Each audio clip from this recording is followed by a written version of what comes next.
Liberation greetings to all and sundry, my fellow brave warriors of the southern Cameroons, my very resilient people on ground zero. Accept liberation greetings from me, Comrade John Akuroh, this Sunday, January 30, 2022. I want to begin, first of all, by extending very great salutes to my friends of the Unity We Warriors and the wonderful exploits that they have had. For those who unfortunately paid the ultimate price,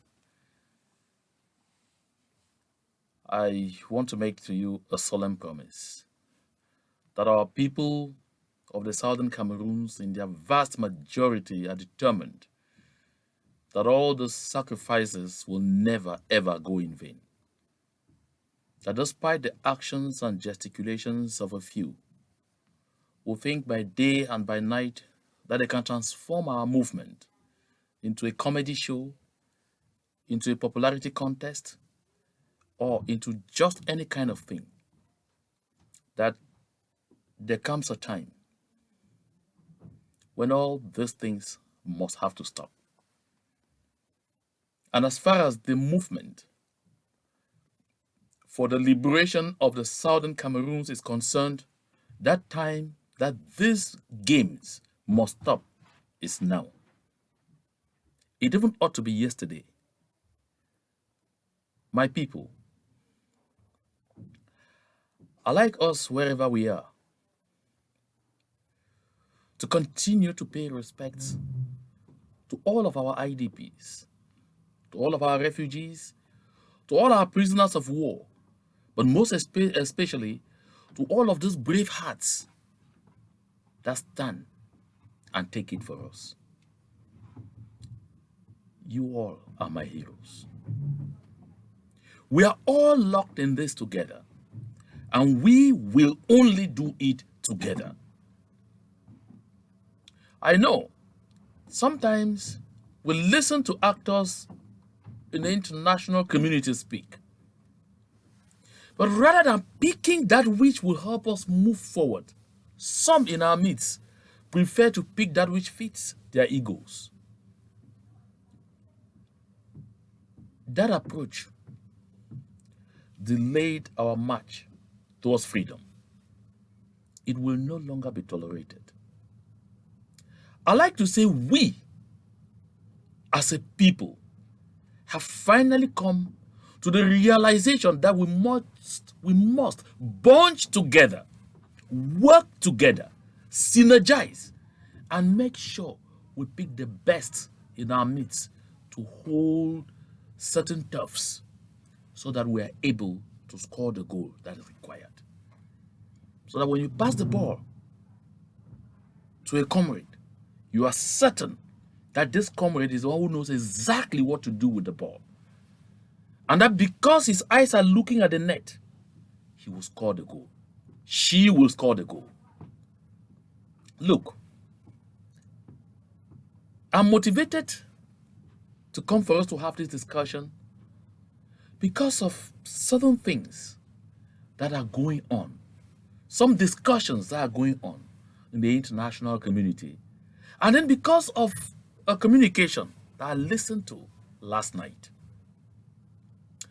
When Honorable Tibonagi Jr., or Ambassador Tibonagi Jr., I prefer to use that appellation, said that in some movements, liberation movements, it is the most violent groups that emerge and take control. Perhaps some people thought that he simply said in this age, that is what obtains. Listen, when Eritreans fought for their freedom, there was no social media in cursing. Maybe they didn't even need the voices of the masses to give them the kind of support that was required. Maybe the international community did not hold them to the standards that they're holding us today. When East Timor fought for its freedom, for its independence, It definitely was the same context and same dispensation as it was the case with Eritrea. In Southern Sudan, they were nearing the communication age, the real hardcore communication age. But fortunately for them, the social media did not have as much influence as it has today, where citizen participation has become an imperative. Today, the dynamics are different. And looking at the situation in the southern Cameroons, it is that attempt by some groups, movements, and organizations to want to ascertain that kind of state, as Ambassador Thibaut Nagy was talking about, that we saw all the drama that we have seen in the southern Cameroons with all the chaos until this moment. That we saw our brothers, our sisters turn their sticks against each other, all in the name of hegemonic wars. At a time that we're beginning to think that each and everyone in this movement is understanding that we don't need those hegemonic wars, that we don't need those hegemonic fights. I am out, shocked, embarrassed to hear people still using the I. I will not have a future in this movement. This, my people, take it from me. I'm not talking I here. I'm talking we. Not because I'm weak.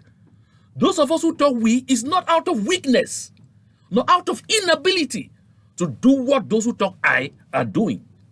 We are all capable of doing that. And take note, my people, that those who talk peace a lot, it is not because they don't have the capacity to also become a nuisance. Usually, the capacity to be a nuisance of those who talk peace is simply unimaginable, simply unthinkable by those who feel it is their exclusive preserve to always spoil the moment for everyone. I heard someone say that if another person thinks or is attempting that when they get to the ground they become presidents or whatever, it will be World War III. And then I hear the same people come and say, I am currently providing that leadership. I am the leader, even introducing themselves in international meeting level as I'm the leader of the movement. That is not even my piece of beef. You can call yourself whatever you care. But listen, no single individual will stand on whatever pulpit to threaten the people of the southern Cameroon to contribute or not, or else, I beg your pardon, or else, that every cultural group, every Njangi group, every whatever group, if you don't contribute what they ask you, that power to do such is a power that will be vested in a council that represents the critical masses of the people of the southern Cameroons, that represents all the groups, movements, and organizations in this movement. We were already at that at one point under the governing council, under the leadership of Sisiku Julius Ayuk Tabe, until we unfortunately slid into some albatross of an interim government that brought us to where we are today. If all are saying it is time for us to reset, it is important for some kind of provocation to be set aside. This is not time for it. If it were a joke, consider it a bad one at this time. My people of the southern Cameroons, a good lot of us have talked peace, have talked collaboration, have talked the need for synergy for a long time. It is not because, as some say, we don't have boots. Really. I have said here a good lot of times that there will come a time when those who think that they have massive control will soon realize that theirs was a mirage. Listen, we hear often diplomats say, don't ever go to negotiate out of weakness. You negotiate because it is necessary to negotiate, not out of weakness. And that is what I've said 1,001 times, that the people of the southern Cameroons will go to the negotiation table with La République du Cameroon, but not out of weakness, not out of fear of failure. But because La République du Cameroon would have attained that stage, that they know that without negotiations, there is no way they will pull out honorably out of the southern Cameroons. When you say you will tax, I will. Come on. This is not the southern Cameroons I came out to give my life and everything for. And no one would take us down that route. I'm talking these contributions. Let us be frank, let us be honest, and let us be fair. All the groups claiming to have boots or whatsoever have been raising funds from the same public, from the same southern Cameroonians. How many times have you also been held to the same standards like we have been holding those of the IG group? It is not because the light has been shone more on that side. That is the only thing you can come out there. Anybody can come out there and say, you either contribute to me or how have you also been using this money? The fear of a general collective effort that solidifies us, gives us the ability to shorten our trip, to shorten our march towards freedom, is what is sending freaks in the minds of some people. Let me be clear here. My people of the southern Cameroons, a good lot of you call me on a daily basis and say, talk to your brothers, talk to this one, talk to that one. I do. A good lot of you reach out to me every day and ask me, why is it that you are just so accessible? Why is it that you are the only one who picks calls? And they say, because the weak elements are the ones that just allow themselves, they are not building personality cult. I don't have a secretary. I don't have somebody through whom you pass.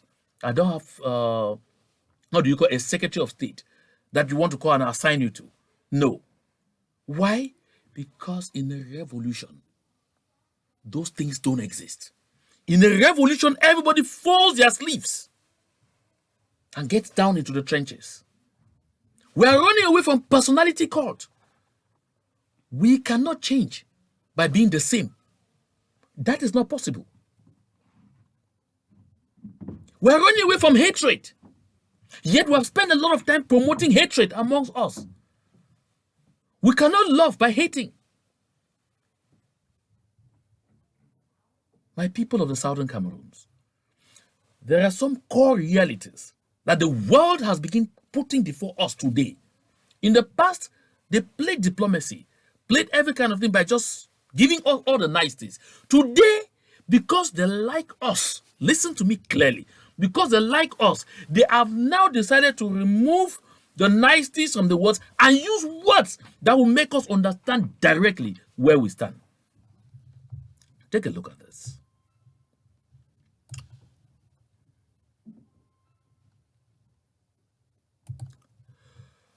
This, our comrade, Sir Clarence Official, on January 29, that's yesterday, Saturday, accosted Ambassador Thibaut Nagy on Twitter and said, Ambassador Nagy, you of all people knows that the British Southern Cameroon's independence is well recognized by all. Approving, why is it so difficult for the same who voted Southern Cameroon's independent to accept and respect the international protocol? But this is a beautiful question. Very beautiful question. Why beautiful? Because this is where a lot of us get misled. This is where a lot of us get blocked. And this is where a lot of us allow ourselves to be taken down the wrong hazel, down the path of the easy wrong. And we forget that it is only by embracing the path of the hard right that we will score the point. And Ambassador Nagy's response was hilarious, straight to the point. And he didn't go for the niceties. He used the words that matter. He said, I don't like pouring cold water on reasonable logic. Listen, of course, what our comrade is asking is reasonable logic, because it is logic. It's reasonable. It's normal. Over 66 countries voted for the independence of the Southern Cameroons. So today they should stand up there and defend their votes. That is logic. But that's what Ambassador Nagy says. I don't like pouring cold water on reasonable logic. But it is not, he puts the recognized by all, he quotes it from our comrade, that it is not recognized by all today. And he says, unfortunately, as I've said, geopolitical realities trump historical legalities. Did somebody hear that? Geopolitical realities trump historical legalities. We have to deal with the world as it is, but it can be changed. Now, listen. We have to deal with the world as it is. What does this tell us? I have spoken here in my previous communication about something called realpolitik. Realpolitik. You can call the word real, but when they want to call it in that light to make you know what they talk about, it is still spelled R-E-A-L, but they call it real. But politic ends with K, not with C. Realpolitik. Now, Ambassador Thibaut Nagy says one thing. I'd like to take us back there so you look at it. He says, we have to deal with the world as it is. So here, we're talking about idealism as opposed to realism. The ideal will be that the international community will recognize that Southern Cameroon was a free country. That Southern Cameroon and La République du Cameroun were all trusteeship territories. One under France, the other under Britain, under the aegis of the United Nations, with the mission to grant each one independence at the end of the trusteeship agreement. It is normal. The world will, in normal circumstances, the ideal situation will be for the 66 or so members of the United Nations who voted for the freedom of the Southern Cameroons, for independence of the Southern Cameroons, including the United States of America, to stand up and say, no, we recognize Southern Cameroons as independent. That is idealism. But we are dealing with a real world. A real world. Realism tells us that there are geopolitical realities, as he mentioned, that will be taken into consideration. In my last communication here, I talked about the geopolitics of resources. And I talked about the Gulf of Guinea, which is the one place the world considered to be the place that should be safe to move into, as opposed to the Persian Gulf in the Middle East, which is totally muddied. Now, let's look at what Ambassador Thibaut Nagy talks about geopolitics. Listen, the world is divided into spheres of influence. This is something fundamental for us to know. If you don't know this, you're oblivious to so many things, and you will never, ever be able to understand the direction we must take in our movement. Understanding this is fundamental to letting us be able to take the hard decisions that we must take. It's fundamental for those of us who are seeing this as a popularity contest to recognize it is not one. It's fundamental to those who sit and think that we should come here and caress each other's ego. Oh no, hell no. That is why I have said here, and from 2017 I've said this every day, that hate me, like me, I will tell you what it is. Because that is the only way that we will survive as a people. The world is divided into spheres of influence. And unfortunately for us, we fall within the sphere of influence of France and Britain, the French and the British, Africa for that matter. I mean Africa, especially Black Africa, is a French and British sphere of influence.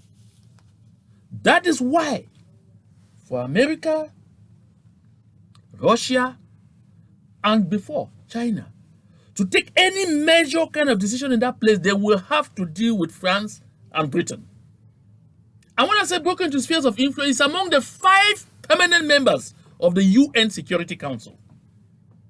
In our case, we have 2 members of the UN Security Council on our backs. 2, not 1. So this tells us the level of the precarity of our situation. But as Ambassador Tibonagi says, we have to deal with the world as it is, but it can be changed. Now, that "but it can be changed" is something I want us to talk about. That is where we have to act. That is the opening we have as a people. But it can be changed. It can be changed when we create a de facto situation. It can be changed when we operate and make it like our friends of the Niger Delta did. The people of the Niger Delta in Nigeria did not attract the attention of the world and get the government of Nigeria to start giving them everything they wanted because they had some people fighting for leadership, or because they had some people proclaiming themselves leaders, or because they had formed a government. No. They did the needful. They went down into the trenches, they folded their sleeves, they were united behind what they wanted, and they knew who to touch. As long as the French and the British continue to sign deals on our territory and are able to get the resources they want, that is why the classified made it clear to us. The British will be behind the Swiss process because it's only one thing that assures them. It will assure them that we will end up being cowed, being subdued into accepting some kind of reform, some kind of greater respect for the English language, some kind of greater respect for the English language, my people. Listen, I've said here before that on the international scene, you have actors, or you have stakeholders, or you have stakes. Because of our position in the Gulf of Guinea, the tiny Ambazonia, we have the possibility of becoming a stakeholder. But if we choose to be a stake, we will continue to remain in the menu. Right now, we are in the menu. The only way that weak people, that people find themselves in a bad situation like ours, succeed is by bonding together. Is by making sure they come together, position their best resources, exploit these best resources in the interest of the whole. It is not by posturing, not by gesticulating, not by making lousy claims. If after 5 years we have not yet come to the realization that what we need to do is understand how the world functions, something is definitely wrong with us. My people, I was talking about spheres of influence. Let me come back to it. Anything in the Middle East, you know to deal with Russia and the United States of America.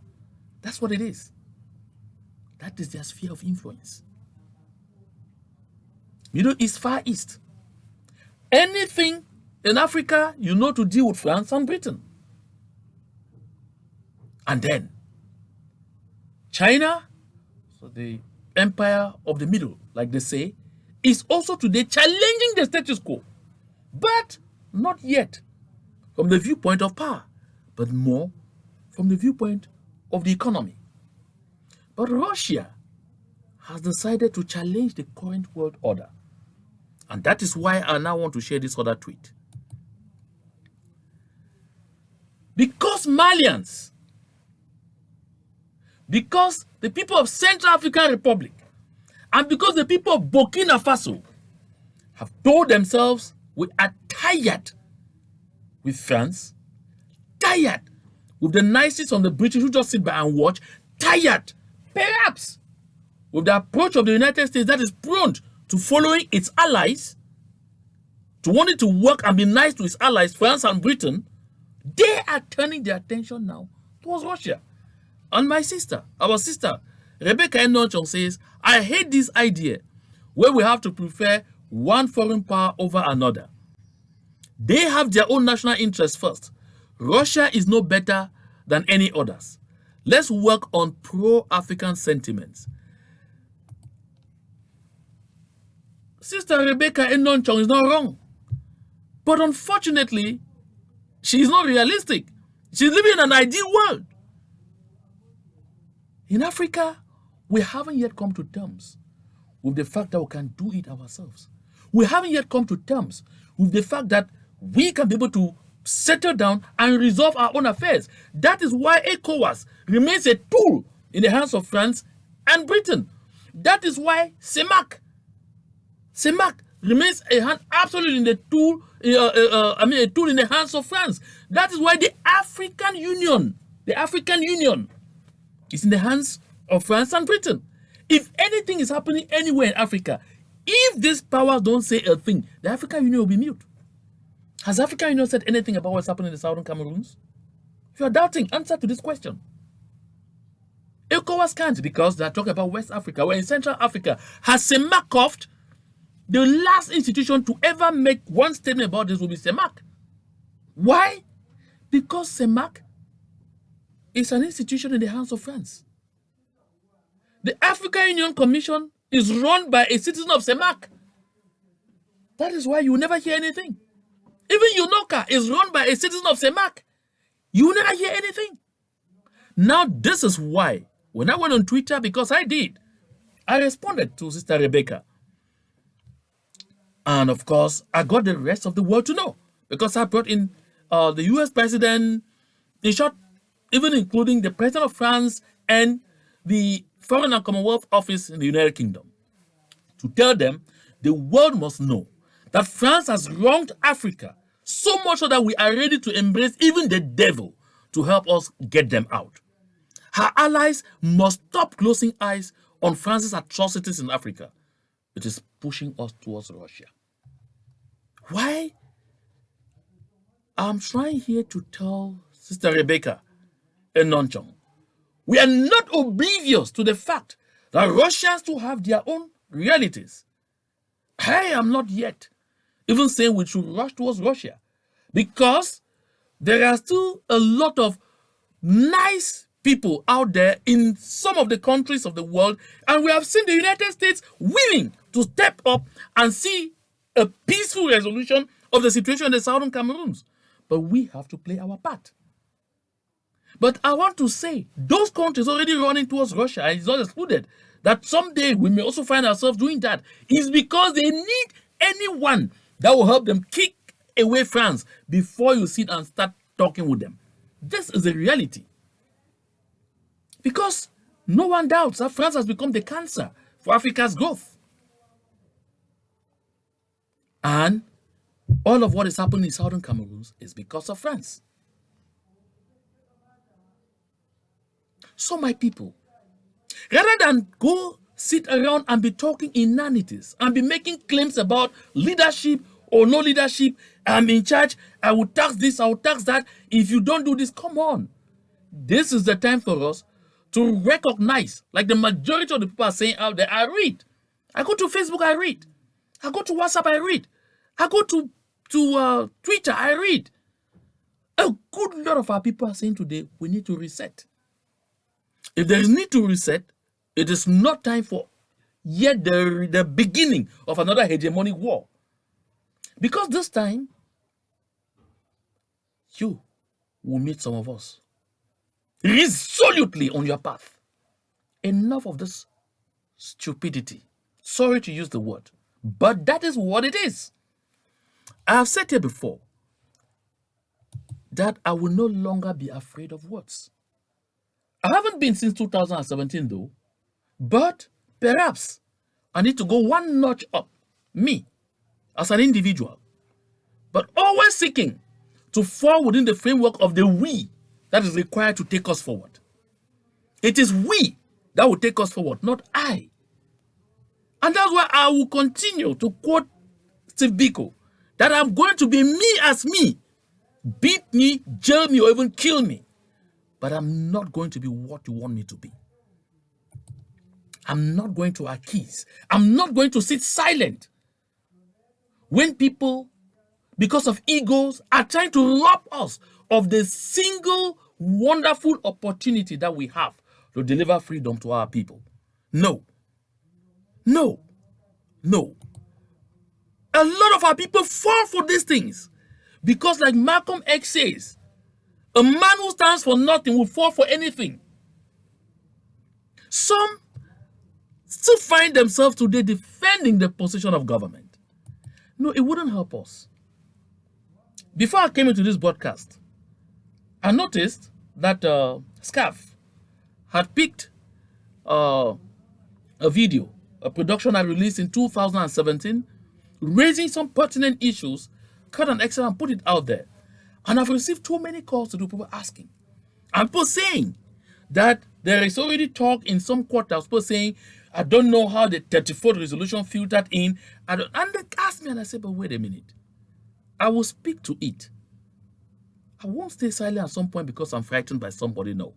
I will speak to it. The truth is, Article 34 does not exist in the resolutions in Zaria. At least we're all agreed on that now. When the delegates who were rigged into the place to foster an agenda voted even the resolutions, they ended at 33. I wasn't inside there because some of us, they called Nigerian police and soldiers to bundle us out after I ran away from Cameroonian police and soldiers to Nigeria. My fellow Southern Cameroonians called Nigerian police and soldiers to bundle us out. But when they sat through, even then, they voted 33 resolutions. It is some of them. A good lot of them were shocked to see resolution 34 dissolving SCACUF. They said it was never discussed. The idea was never even brought up. It was not raised. It was smuggled into the resolutions. And today someone asked, who could have done that? Because people are now saying they don't know and are pointing accusing fingers at some leader. Say, no, stop that. There was a secretariat. There was a Secretary General of the Governing Council who organized and ran the conclave. He ran the secretariat. Anything that happened in that secretariat happened under his watchful eyes and approval. Don't come asking funny questions today. No. It is the same pattern that has led us to where we are today. Because we want to close eyes and something is so glaring, we come asking questions. Why should we be asking me such a question? Can you tell us those who informed you? And because we are finding out who was handling the secretariat, as if there was no Secretary General of the Governing Council, as if there was not someone who organized and ran the conclave, who ran and managed the secretariat. We will start asking these kind of questions. It betrays again that simple fact that as a people, we simply may not know what we are doing. I want to end by saying those of you who have gone to social media to celebrate the difficulties that our fellow Unity Warriors faced, because you said the so-called Unity Warriors, that because they refuse to be under your chapel, because they refuse to serve you, and say they want to serve Ambazonia, to serve Southern Cameroons, you celebrate that they were in difficulties. Because of that, I want to tell you that you will be ashamed tomorrow, because that is the way we will go today. Nobody will turn it over. I see some of you feeling so insecure that people on Ground Zero want to organize themselves. Feeling so insecure that people on Ground Zero want to pick who will coordinate them, who will help them run their activities. Feeling so insecure that they have decided to work together and not to fall under your whims and caprices. It may be a political struggle, but it is not politics that will take us to the negotiation table. Is what they are doing. Otto von Clausewitz says, in definition of war, that war is a continuation of politics by other means. By other means. If politics could resolve this, would all our movements out here would long have resolved it. It is true that it starts with politics, fails, goes through war, and returns to politics. That is what it is. But don't be oblivious of the fact that the people who are sacrificing to get us where we have to get to have the right to organize themselves. And none of you will stop them. By claiming some people it's out of weakness or out of whatever that they're asking people on ground zero to organize a coup. Really? So just by saying people should organize themselves is a coup, everything is a coup. Coup over what? What power? Let's get a country first. Say the Bible, seek ye first the kingdom and its righteousness, and all other things shall be added unto you. Let's seek to get a country first. By the time we offer ourselves that country, you have the chance to do politics. For now, sorry. It is time for us to reset. Yes. It's time for us to do what is right, so we can get our people what they expect of us. Freedom. Freedom. And freedom alone. Why were they making all the noise? Look at this. I see on the Guardian post, General Nopiti's ex-girlfriend still in detention 1 month after a judge sitting in a courtroom ruled that he should be granted bail. Why should they be afraid of us? Why should they be afraid of us? If all we know how to do is spend time fighting each other, is spend time claiming leadership, is spend time claiming I'm in charge, I'm not in charge, I'm this, we will attract respect when we begin to do things right. There is power in unity, and there is power in togetherness. That is our force, and let's exploit it. Thank you so much for taking time off to spend with me on this broadcast. Enjoy the rest of your evening.